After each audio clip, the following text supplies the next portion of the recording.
Dando início à parte 3 do curso de Química Biológica, abordaremos o tema lipídios. Como nós classificaríamos os lipídios? Não existe uma função orgânica exclusiva que determina a estrutura química, tá, da classe dos lipídios. Eles são substâncias solúveis em solventes orgânicos apolares e, por serem classificados de acordo com essa propriedade física, solubilidade, são representados por inúmeras classes de compostos, tá, orgânicos que possuem cadeia hidrocarbônica longa, tá, cadeias lipofílicas, tá, longas, tais como os ácidos graxos, que a gente tem aqui esse exemplo, tá, cadeias longas com ácido carboxílico na ponta, gorduras ou triacilgliceróis, ó, colesterol, outra classe, terpenos, temos aqui os terpenos e algumas vitaminas. Os ácidos graxos são ácidos carboxílicos, olha a função orgânica aqui, de cadeias apolares longas, cadeias de hidrocarbonetos longas, tá? E geralmente não ramificadas, não tem ramificações. Essas cadeias, elas podem ter insaturações, tá vendo? A gente colocou aqui, esse aqui, por exemplo, o ácido octadienoico, tem duas insaturações do tipo cis, ó, com substituintes para o mesmo lado, tá? Geralmente elas são do tipo cis, por isso que recebem essa nomenclatura aqui de alceno cis, Z, ali com a letra Z, Z vem de junto para facilitar aí, para vocês não esquecerem. E também uma outra característica é que essas insaturações, elas nunca são conjugadas, vizinhas, tá? Elas sempre terão, ó, um carbono aqui hibridizado sp3, um metileno entre elas, tá? E os de ocorrência natural geralmente são cis, tá? Alcenos cis, substituintes para baixo, ó, mesmo lado, aqui para cima, mesmo lado, ok? Uma outra nomenclatura pode ser relacionada com o número de carbonos, tá? Para esses ácidos graxos, como o ácido linoleico, nome específico para ácidos graxos com 18 carbonos e insaturados. E a gente também tem uma terceira nomenclatura, que é a conhecida, a mais conhecida, é o ômega, tá? E essa relaciona apenas a posição da primeira insaturação, né, com relação ao grupo metila, né, de trás para frente, mais distante da função ácido carboxílico. Então, se ele está aqui, por exemplo, no carbono 6, ó, 1, 2, 3, 4, 5, 6, tá? Se ele está no carbono 6, chama-se ômega 6, começou a primeira saturação no carbono 6. Se ela começou no carbono 3, ó, 1, 2, 3, ômega 3. Sabendo, né, que as propriedades físicas dos ácidos graxos dependem do comprimento da cadeia carbônica e do grau de insaturação, utilizamos essa tabela aqui a nível de comparação, onde a gente tem aqui as suas classificações de acordo com o número de carbonos, né, e também de acordo com as suas nomenclaturas que relacionam os graus de insaturação, tá, das suas cadeias. Por exemplo, na nomenclatura IUPAC, ao aparecer o Z, cada Z significa uma insaturação, né? Aumentando o número de letrinhas, aumenta-se o número de duplas. Também vale destacar na nomenclatura comum que se termina em ico é porque não tem ligação dupla. Terminando em eico já temos alguma ligação dupla, mas aí para saber a quantidade a gente usou o nome IUPAC. Então vamos fazer nossas comparações.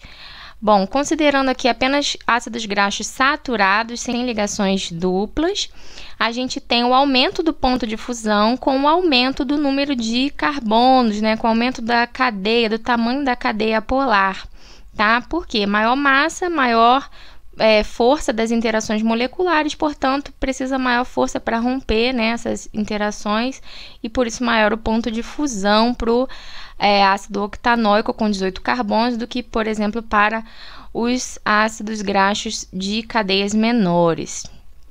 Agora, comparando de acordo com o grau de insaturação, por exemplo, átomos com o mesmo número de carbonos, ó, 16, ácido palmítico, só que é saturado, e o ácido palmitoleico, que tem uma ligação dupla, tá? E o mesmo número de carbonos. O ponto de fusão já caiu drasticamente. Por quê? Porque essa insaturação, ela causa uma dificuldade, né, na sobreposição, no empacotamento, né, e aí diminui as forças atrativas, né, intermoleculares entre as moléculas, por isso diminui o ponto de fusão.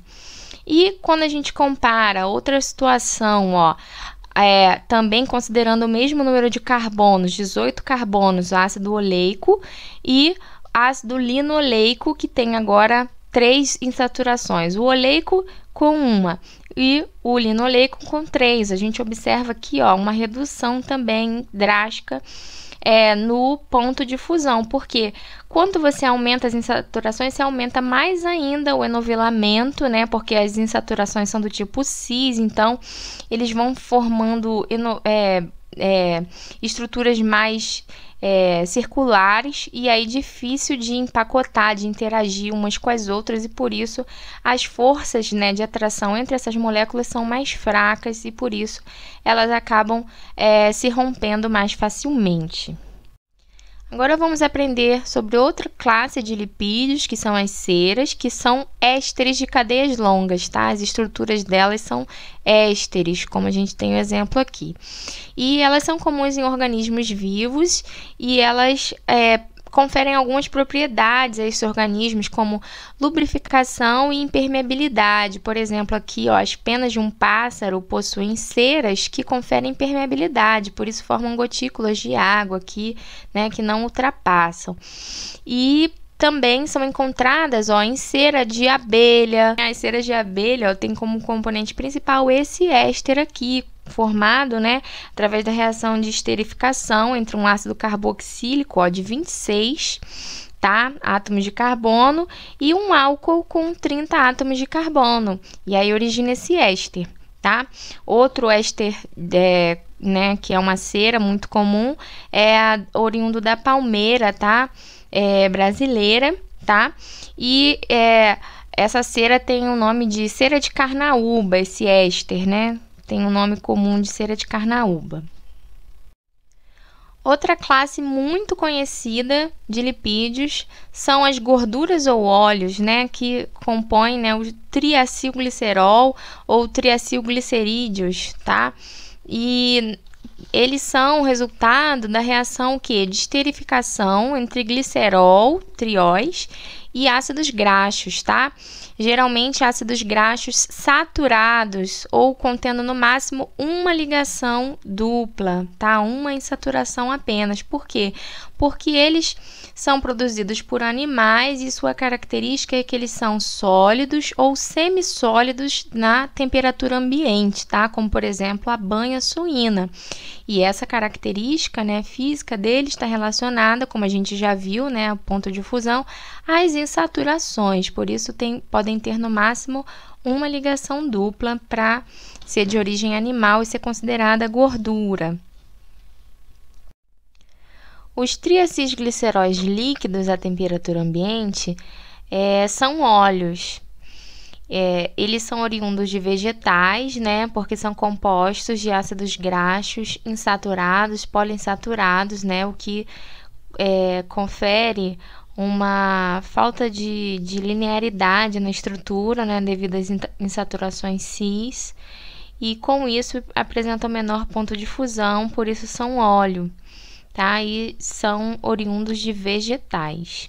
Já os que têm até no máximo uma ligação insaturada, né, ou nenhuma, ou são saturados, oriundos de ácidos graxos saturados, são sólidos à temperatura ambiente, são as gorduras. Uma curiosidade é que esses óleos poliinsaturados podem dar origem a gorduras semissólidas, como a margarina, oriunda do endurecimento do óleo de soja. O nome científico, né, para esse processo é hidrogenação catalítica. E ele consiste na adição de hidrogênio a essas ligações duplas, né, levando à formação, né, de ácidos graxos com um menor número de insaturações, se for um processo parcial, ou total, acabando com todas as insaturações. E isso promove uma linearidade na estrutura que vai levar então maior força das atrações intermoleculares, com isso aumenta o ponto de fusão e torna-se uma gordura semissólida ou sólida. Mas tem um problema, que durante esse processo podem acontecer isomerizações e as insaturações do tipo cis passam a ser do tipo trans. E a gordura trans já é comprovado que ela promove alterações no metabolismo do nosso organismo, podendo levar a câncer, e também aumenta a produção do colesterol ruim, HDL. Agora vamos tratar dos terpenos, uma outra classe de lipídios que podem conter grupos oxigenados, como álcool, aldeído, cetona, ou não, tá? Na verdade, eles são encontrados em óleos essenciais, sendo inúmeras vezes os principais constituintes de seus componentes voláteis, e são responsáveis por características como odor, tá? Da fruta, né? E aqui a gente colocou alguns exemplos: mentol, geraniol, gengibereno, tá? Todos oriundos de óleos de plantas, né? De vegetais, hortelã, gerânio, gengibre. Na verdade, a principal característica estrutural, né, da classe dos terpenos é a sua unidade básica isopreno, né, e suas repetições através da regra das interações cabeça-cauda, tá? Apesar de alguns terpenos conterem oxigênio, né, muitos não possuem, né, e a gente caracteriza ele pela quantidade de unidades isoprenos ou blocos construtores, unidade C5. Por eles consistirem em repetições, né, de unidades isopreno, ou unidade C5, né, eles podem ser classificados quanto ao número dessas unidades básicas, né, constituintes. Por exemplo, quando tem 2 unidades isopreno, né, então a gente chama de monoterpenos, tá? E se tiverem 3 unidades isopreno, 3 unidades C5, aí a gente vai chamar de sesquiterpenos, vai ter 15 carbonos, e assim sucessivamente. Na verdade, as interações cabeça-cauda, né, elas não acontecem entre simples unidades isopreno em azul. Elas acontecem entre essas unidades aqui, pirofosfato de dimetilalila e a pirofosfato de isopentenila, na qual o pirofosfato de dimetilalila contém um grupo de saída estabilizado por ressonância, ó, com a quebra heterolítica aqui, ele vai ficar negativo e pode ser estabilizado pela ressonância, então é um bom grupo de saída. E o alceno da cabeça do pirofosfato de isopentenila vai ser o nucleófilo. Então, a reação de substituição nucleofílica que vai levar à saída do grupo pirofosfato. Na biossíntese de terpenos que contém 2 unidades isopreno, uma delas com carbono catiônico, oriundo da saída do grupo pirofosfato, vai ser uma etapa de quê? De perda de um próton alfa ao carbono catiônico, né? Uma reação de eliminação que vai originar um alceno, ou seja, o grupo pirofosfato de geranila, tá? Ou seja, aqui termina a constituição das 2 unidades isopreno. E aí, essas reações elas poderiam continuar, né? Para que mais unidades isoprenos fossem adicionadas e assim compor outros terpenoides, ok? Outra classe bastante comum de lipídios são os esteroides, que a gente tem aqui um esquema geral para eles.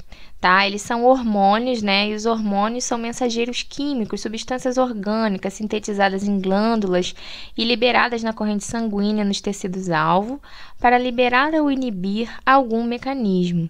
Então, todo esteroide ele tem um sistema de anéis tetracíclicos, né? 1, 2, 3, 4, né? Denominados pelas letras, tá? Em verde, A, B, C, D. E também a gente tem que saber essa numeração aqui, aonde começa. A numeração 1 começa no primeiro anel tetracíclico do sistema tetracíclico. Uma característica estrutural muito importante dos esteroides é que a maioria deles vai apresentar grupos metila nas posições 10 e 13 dos anéis tetracíclicos, representados através da cunha cheia, ou seja, isso significa que esses substituintes estão para cima do plano dos anéis, tá? Também são chamados de beta-substituintes, quando eles estão para cima. E quando estão para baixo, por exemplo, os substituintes cunha tracejada, como esses hidrogênios aqui, são chamados de alfa-substituintes, ou seja, estão para baixo do plano dos anéis tetracíclicos. E outra informação relevante com relação a esses substituintes são a estabilidade dos anéis, né? Os anéis mais estáveis são anéis A e B fundidos do tipo trans, tá? Eles são do tipo trans quando os substituintes em 10 e 5, né, são trans também. Aí a gente sabe que esses anéis fundidos são trans. Agora, se esses substituintes estão cis, aí esses anéis fundidos são do tipo cis e são menos estáveis. Por que eles são menos estáveis? Devido à tensão torsional, tá? O que é tensão torsional? É repulsão entre substituintes próximos, tá? Isso gera uma maior energia, por isso esses anéis são menos estáveis. O colesterol, ele é o esteroide mais abundante, tá? Ele é o principal componente das membranas celulares, tá? Biosintetizado a partir do escaleno, um terpeno, né, que a gente já viu anteriormente. E uma informação importante é que existem vários hormônios, né, como a testosterona, a progesterona, que têm papéis assim essenciais, né, como por exemplo fazer a diferença entre macho e fêmea, né? E a única diferença entre eles são alguns substituintes, por exemplo, entre a testosterona e a progesterona é apenas a diferença no substituinte da posição 17. Aqui é uma acetona e na testosterona é um álcool. As prostaglandinas são encontradas em todos os tecidos do corpo humano e são responsáveis pela regulação de respostas fisiológicas, como inflamação, pressão sanguínea, coagulação, febre e dor, tá? Esse é o esqueleto carbônico básico, tá, de uma prostaglandina. Bom, elas vão diferenciar, né, na constituição do anel de 5 membros. Então, elas são nomeadas no formato PGX, onde X representa a diferença, né, nos substituintes no anel de 5 membros. De A a C, esse substituinte, né, para as ciclopentenonas é apenas a posição da insaturação. PGA aqui, B aqui, C aqui. Já entre os PGDs, né, nós temos IPGEs, nós temos beta-hidroxicetonas, tá? Não é mais ciclopentenona, são beta, alfa-beta, hidroxi, né? Cetonas. E as Fs são 1,3-dióis, tá? São anéis de 5 membros com 1,3-dióis. Aqui nós vamos discutir o mecanismo de ação, né, da aspirina, ou ácido acetilsalicílico, né, que atua na inibição da enzima ciclooxigenase, né, que é responsável pela síntese de prostaglandina. Então, inibindo essa enzima para a síntese das prostaglandinas. Isso acontece devido à transferência do grupo acetil, tá, para enzima ativa. A enzima ativa é um álcool, ó, um grupo hidroxiserina, que vai ser acetilado. E aí ela fica na forma inativa dela, e esse é o mecanismo de ação da aspirina. A última classe de lipídios que vamos estudar são as vitaminas, né? Elas são catalisadores de reações essenciais ao nosso organismo, contudo precisam ser incorporadas através da alimentação, a maioria delas, tá? Algumas vitaminas são lipídios do tipo terpeno, ó. O beta-caroteno, por exemplo, da cenoura, a gente come, né? E ele é metabolizado, né? De modo ele a compor a vitamina A, tá? E originar a vitamina A ou retinol, que é muito importante para a visão das cores, né? Pela nossa retina. A vitamina K, ela é uma naftoquinona que contém unidades terpenoídicas, tá? e ela é muito importante no processo de coagulação do sangue, tá? Ela é produzida por bactérias, né, no nosso intestino, então ela é biosintetizada por essas bactérias, mas ela também pode ser adquirida através da alimentação de folhas de vegetais verde escuro, como brócolis. Já a vitamina D, ela pertence a outra classe de lipídios, como a gente já viu, né, dos esteroides, né?